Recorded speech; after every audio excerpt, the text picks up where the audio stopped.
What's up, you guys? It's Sarah at carnivore.yogi on Instagram. Thank you so much for coming back to my channel and clicking on today's video. Make sure you hit that subscribe button while you're here and turn on your notifications.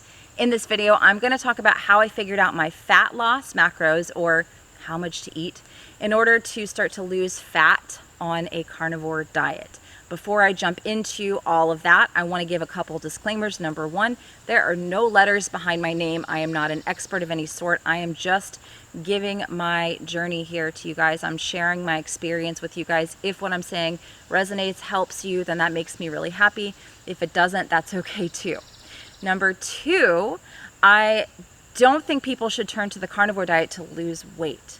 I think people should look at the carnivore diet as a way to heal their body, autoimmune issues, chronic issues that I had my entire life that I thought I was just stuck with, like depression, anxiety, insomnia, joint pain, IBS, IBD, PCOS, painful periods, or irregular periods. Those were all issues that I had, and I was hoping the carnivore diet would help. I've taken a lot of twists and turns along the way, but it has been very helpful. So long story short, if you want to just primarily lose weight, please, I don't think the carnivore diet is the route you should take, okay?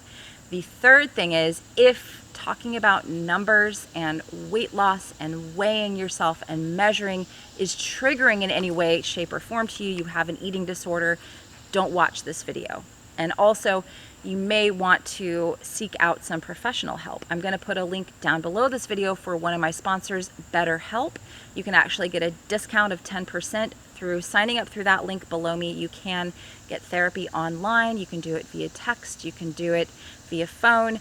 But I think that if you have eating disorders, to look to a diet or a specific way of eating to solve that problem is not going to work. It's not going to be helpful. So I'm at this point now where I would like to lose weight on my carnivore diet, but I have worked very hard to get here, and that has meant eating in a surplus for 6 months before this, making sure I have ovulated 6 times in a row before this, as well as offline working one-on-one with a therapist, as well as a group therapy setting through recovery meetings to deal with my addiction issues. So I know it's a lot I'm saying before I'm actually jumping into the meat of the video, but I'm very sensitive to people with eating disorders, and I don't want to perpetuate that, okay? I want to be helpful, okay? So finally, let me jump into how I figured out how much to eat on my carnivore diet. Now, context, you guys, I'm eating a high-fat carnivore diet, which I have done a few videos about. I'm thinking about doing more videos in the future showing you meals and meal examples, but I will pop a little eye up there to show you 3 days of eating. I just recently did that video.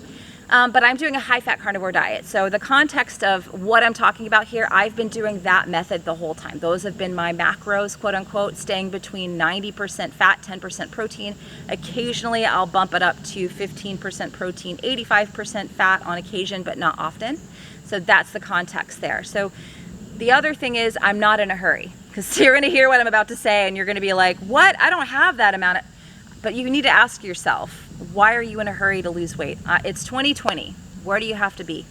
You know, be patient, because if you're impatient and you're stressed out, it's going to make this way harder. Okay. So, all right, let me talk about what I've done. So week 1, what I did was I just said, I weighed myself. Okay. I weighed myself that Monday. I'm weighing myself on Mondays, same time. You know, try to keep the variables the same. Your weight will fluctuate if you're a woman throughout the month, so that should be taken into account as well. But I'm trying to weigh the same time, same day of the week, all that stuff, after I go to the bathroom, all that. Weighed myself that Monday, and then that whole week I tracked. And I wasn't trying to stick with any type of level of how much I was going to eat. I just stuck within those macronutrient ratios I just spoke about with the fat and protein. Some days I was eating up to 800 calories more than I ate on other days. I was just trying to do it intuitively. At the end of that week, I weighed myself. I had lost 0.6 of a pound. Now, that's the pace I want to lose weight at. I'm not trying to lose 5 pounds a week, because I don't want to lose muscle in this process. I want this to be fat loss. I want it to be slow. I don't want to down-regulate my metabolism or mess with my thyroids or my hormonal health in this process. So 0.6 is great, but since I lost 0.6 of a pound, that means in week 1 I was in fact eating in a deficit. I wasn't trying to, but I was. Okay, so week 2, what I did was purposefully eat about 200 calories more. So I totaled up what I ate in week 1.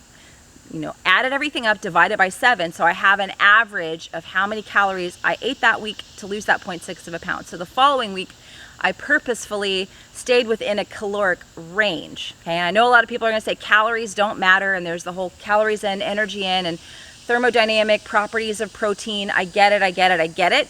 Which is why I am doing this method rather than using a standard calorie calculator on the internet, because I do believe when you eat ketogenically, that the amount of food that you eat and those protein fat ratios, all that is going to be a little bit different than what you're going to get standard, if you go on those calorie calculators. So week 2, I purposefully ate 200 calories a day more than I had eaten the previous week. So again, I stayed in that range every day. It wasn't exactly the same, but I stayed in a specific range. And that second week, I lost 0.4 of a pound, which I'm like, okay, cool, I'm losing weight, but I'm still in a deficit, okay? A little bit less of a deficit. So week 3, again, I did the same thing. I bumped it up another 200 calories, right? And that week I did not lose any weight. My weight was stable. It stayed exactly the same. So I'm like, okay, well, this is what my, what I need to eat to keep my weight stable. So from there, I can start going into that deficit. So slowly from there, I've stayed in a specific range, right?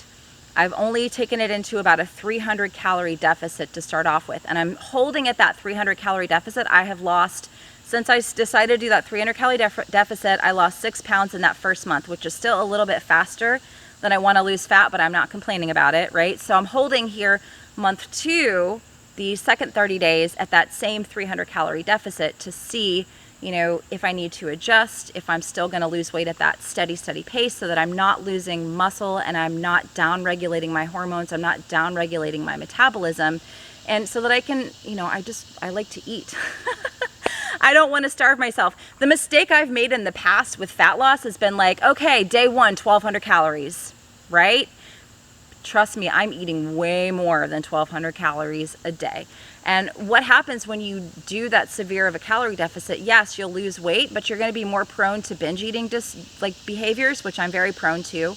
You're going to start feeling very restricted, and you're going to have that tendency again to binge, to overeat. And then if you've eaten in a calorie deficit, like a severe calorie deficit for a while, and then you binge eat, you have downregulated your metabolism from being in that deficit for a while, and then you're going to put the weight back on and then some. So like I said, I think I said this earlier, I'm not in a hurry.